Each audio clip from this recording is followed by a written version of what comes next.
In District 86, we have early release Wednesdays nearly every Wednesday when our school dismissal is at 1:55, and then our staff move on to professional responsibilities from 2:15 to 3:15. This is the only time a week when all teachers on a course team or department collaborate on curriculum, design assessments, and review student learning. At the same time, student service staff such as counselors, social workers, psychologists, and Dean's First Student Support teams meet to discuss students, problem solve, and intervene. During this time, most students leave, but some stay within the building to get support from paraprofessionals in optional intervention spaces or to make up a test.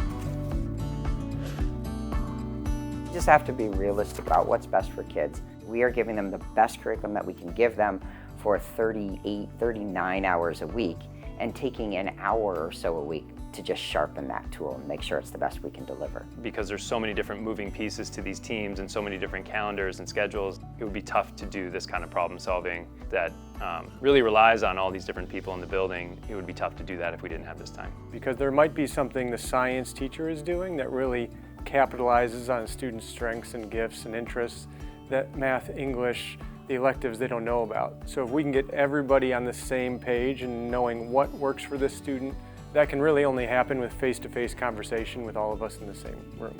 Outside of the one annual review meeting that a student with special education services gets per year, this is the only time that we have an hour chunk of time where we can devote specifically for problem solving, talking about what's getting in the way of students, how we can better support them.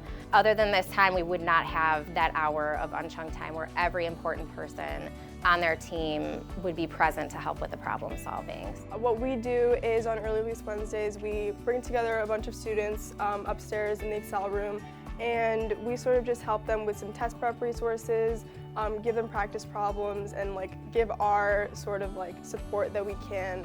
But it's very nice because I am a cheerleader, so it gives me an extra boost in my daily week, so I can just get my homework done, and it gives me a big gap to do my work and ask questions. Early Release Wednesdays for me is working with our students, providing them academic support, whether it's in the testing center where they can make up tests, they can go to the library and get some quiet support. I think that that time is so helpful. This is time that helps make sure that the time when students are in the classroom, that what they're doing is really impactful. We're taking their education to the next level. We're making sure that the education that they're receiving is of the highest caliber that we can offer. There's nothing more powerful than having all the adults who support the student in the same place to talk about how we're going to help that student. And more broadly speaking, when you're talking about helping an individual student, you're coming up with ways to help all students.